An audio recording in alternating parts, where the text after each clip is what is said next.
Hello friends, कैसे हैं आप सब। तो फ्रेंड्स, जैसे कि आप जानते हैं कि हम लोग हिंदी ग्रामर, हिंदी व्याकरण है जो कवर कर रहे हैं, और अभी तक हम तकरीबन हिंदी व्याकरण के सारे टॉपिक हमने कवर कर लिए हैं। कुछ टॉपिक हमारे बचे हैं, 2-4 टॉपिक, वो हम कर लेंगे 1-2 दिन में। तो फ्रेंड्स, आज का हमारा जो टॉपिक है वो है टेंस। हिंदी में काल किसे कहते हैं, ठीक है। तो काल क्रिया से उस रूपांतर को कहते हैं जिससे काल क्रिया से उस रूपांतर को कहते हैं जिससे उसके कार्य का समय और उसकी पूर्ण या पूर्ण अवस्था का बोध होता है, यानी कि कारण पूरा हुआ या नहीं और किस समय में हुआ है। कार्य काल जो है क्रिया के जिससे समय का पता चले कि क्रिया कब हुई है, पूरी हुई है, नहीं हुई है, भूतकाल में हुई है, भविष्य में हुई है, वर्तमान में हुई है, उसके समय का जो पता चलता है उसे हम काल कहते हैं, ठीक है। काल हमारे 3 टाइप के होते हैं, भूतकाल, वर्तमान काल और भविष्य काल, ठीक है।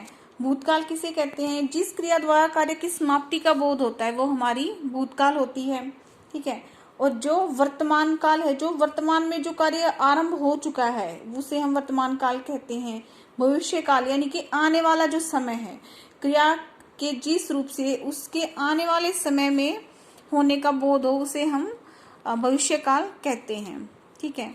अब है भूतकाल। हमारा भूतकाल है जो मेनली 6 टाइप्स का होता है, ठीक है। भूतकाल के जो पार्ट हैं 6 पार्ट हैं: सामान्य भूत, आसन भूत, पूर्ण भूत, अपूर्ण भूत, संदिग्ध भूत और हेतु मत भूत, ठीक है।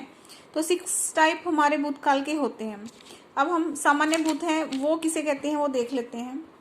विशेष, जिसमें जैसे कि आप देख रहे हैं विशेष समय का ज्ञान ना हो, जैसे तुम आए, वह गया, ठीक है।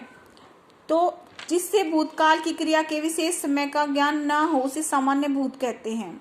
मतलब इसमें कार्य तो हुआ है लेकिन कब हुआ है ये नहीं पता चल रहा है कि तुम आए, वह गया, किस टाइम पे गया, कब गया, वो इसमें कुछ कंफर्म नहीं दे रखा है, तो ये सामान्य भूत होगा। सेकंड है हमारा आसन्न भूत, यानी कि निकट भूत या तत्काल ही सूचित जो होता है उसे हम आसन्न भूत कहते हैं। जैसे तुम आए हो, ठीक है। तो इसमें क्या है कि जो तत्काल पता चल रहा है कि तुम आए हो, यानी कि अभी अभी जो काम हुआ है, अभी अभी जो काम हुआ है तत्काल में हुआ है, अभी जो जो क्लोज पास्ट में जो काम हुआ है बिल्कुल अभी हुआ है, तो उसे हम आसन्न भूत कहते हैं। फिर हमारा है पूर्ण भूत, क्रिया की समाप्ति के समय का स्पष्ट बोध हो, जैसे तुम गए थे, ठीक है ना। तो ये काम हो चुका है, तुम गए थे, ये पास्ट में हो चुका था, ये कंफर्म पता चल रहा है कि ये काम पास्ट में हुआ था, समय का पता चल रहा है, कार्य का स्पष्ट पता चला, तो ये हमारा पूर्ण भूत होगा।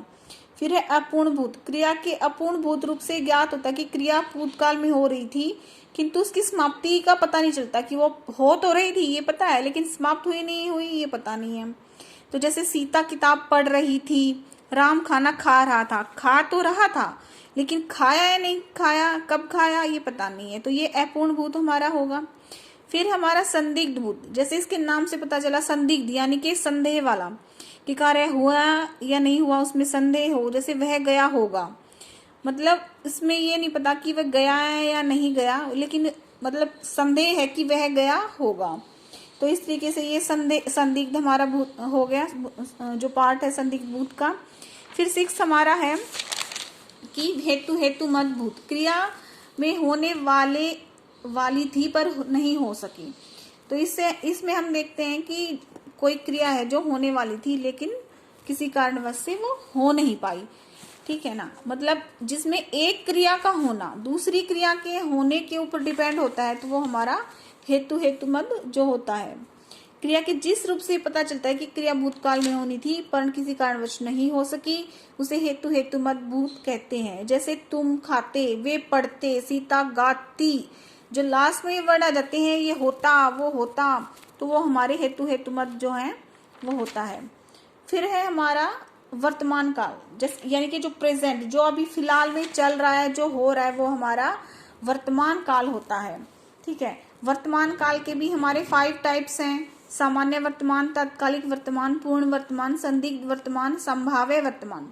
सामान्य वर्तमान, जिससे क्रिया का वर्तमान में होना पाया जाए, यानी कि जो क्रिया है वो वर्तमान में हो रही है, क्रिया का वह रूप जिससे क्रिया का वर्तमान में होना पाया जाए सामान्य वर्तमान कहलाता है। जैसे वह खाता है, वे आते हैं, सिंपल वाला जो है, तात्कालिक वर्तमान, जैसे इसके नाम से पता चला कि तात्काल, इसको हम इंग्लिश में कंटिन्यूअस प्रेजेंट कहते हैं। ठीक है, जो क्रिया भी हो रही है, अभी जो चल रहा है।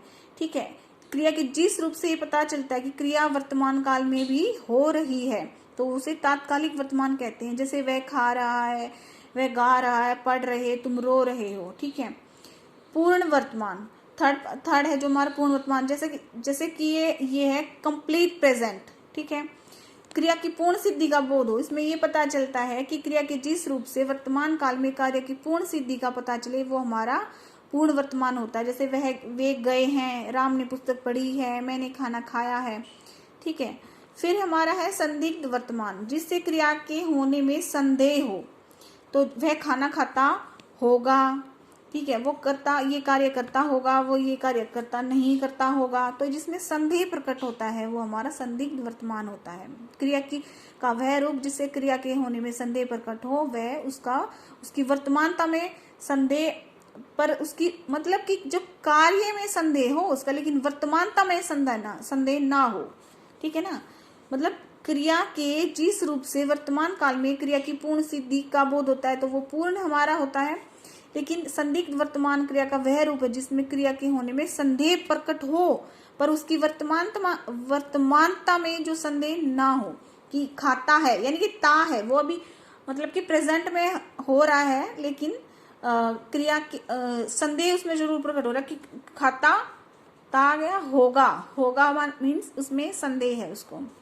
संभाव्य, कार्य के पूरे होने की संभावना जो है रहती है। ठीक है, इसमें ये होता है कि ये कार्य पूरा हो भी सकता है और नहीं भी हो सकता है। वह लौट आया हो, देखिए संदिग्ध वर्तमान और संभाव्य वर्तमान को आपको थोड़ा सा ध्यान से देखने की जरूरत है। इसमें क्या है, संदेह प्रकट हो रहा है कि वो कार्य होगा या नहीं होगा। ठीक है, खाना खाता होगा वाला जो वर्ड है, यानी कि प्रेजेंट में तो है लेकिन कार्य हो रहा है नहीं हो रहा वो पता नहीं। अब कार्य के पूरा होने की संभावना, कि वो कार्य पूरा होगा या नहीं होगा उसकी संभावना इसमें प्रकट होती है। वह लौट आया हो, इसके एग्जाम्पल और मैं आपको बता देती हूँ। देखिए संदिग्ध वर्तमान के जो हमारे एग्जाम्पल्स हैं, जैसे वह खाना खाता होगा, वह किताब पढ़ता होगा। अब संभाव्य में क्या है, वह लौट आया हो, वह पढ़ता हो। ठीक है ना, तो ये हमारा होता है इंग्लिश में डाउटफुल प्रेजेंट, ये हमारा होता है प्रोबेबल प्रेजेंट। ठीक है, तो इनमें आपको डिफरेंस थोड़ा समझना होगा।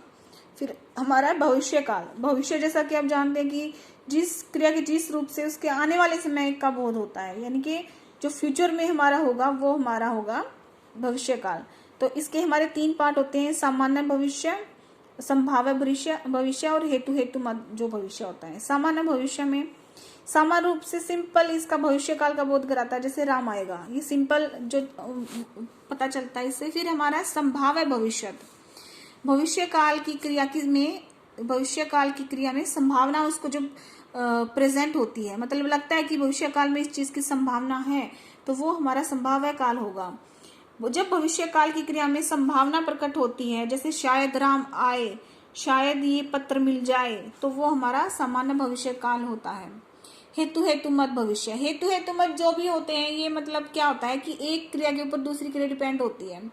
एक क्रिया का होना दूसरी क्रिया के होने पर निर्भर करता है। जैसे वह आए तो मैं जाऊं, वो ये करे तो मैं करूं, वो पढ़े तो मैं पास हूं। ठीक है, वो पढ़े तो पास हो। इस तरीके से जो हमारे होते हैं ये हमारे टेंसेस थे। 3 टेंसेस से तीनों के जो पार्ट हैं वो मैंने आपको समझा दिए। ठीक है, अब इसमें मेन एक और चीज देखने वाली है जो मैं आपको दिखा देती हूँ। देखिए जो भूतकाल होता है उसमें आप इसका स्क्रीनशॉट ले सकते हैं, ये वाला। ठीक है, इससे आपको समझने में थोड़ा सा इजी हो जाएगा कि सामान्य भूत जो है उसमें क्या होता है। आसन भूत में एक क्या होता है, अपूर्ण भूत, पूर्ण भूत, संदिग्ध भूत, हेतु मत। ठीक है, ये भूतकाल के हैं। इसमें हमने आना जो है, आना और पढ़ना जो है क्रिया ली हुई है और उसके क्या क्या रूप हो सकते हैं। जैसे सामान्य भूत में होगा आया आई, ठीक है ना। पढ़ना में होगा पढ़ा पढ़ी। अब मैं आना का एग्जाम्पल आपको बता देती हूँ। जैसे आया आई सामान्य भूत, आया है आई है आसन्न भूत, आ रहा था आ रही थी अपूर्ण भूत, आया था आई थी पूर्ण भूत, आया होगा आई होगी संदिग्ध भूत, आता है आता, आती, हेतु हेतु मद, मतलब ये होता वो होता, तो ये हमारे हो गए हेतु हेतु मद भूत। ठीक है, तो इससे आप इजीली देख सकते हैं कि डिफरेंस इनमें क्या है। फिर हमारा है वर्तमान काल का, ऐसे ही देख सकते हैं आपकी सामान्य वर्तमान है जो, ठीक है, अपूर्ण है, संदिग्ध है, तात्कालिक है, संभाव्य है। फिर भविष्य काल है, सामान्य संभाव्य, हेतु हेतु मद। तो इनको आप स्क्रीनशॉट ले सकते हैं कि इनमें, और डिफरेंस समझ सकते हैं कि इनमें डिफरेंस क्या है। ठीक है फ्रेंड्स, तो ये था आज का हमारा काल वाला जो टॉपिक है। आई होप कि आपको समझ में आया होगा। अगर आपकी कोई क्वेरी है तो आप मुझे बता सकते हैं कमेंट करके, तो मैं कोशिश करूंगी कि ज़रूर आपका उसका आंसर दे पाऊँ। तो thank you friends, thank you for watching.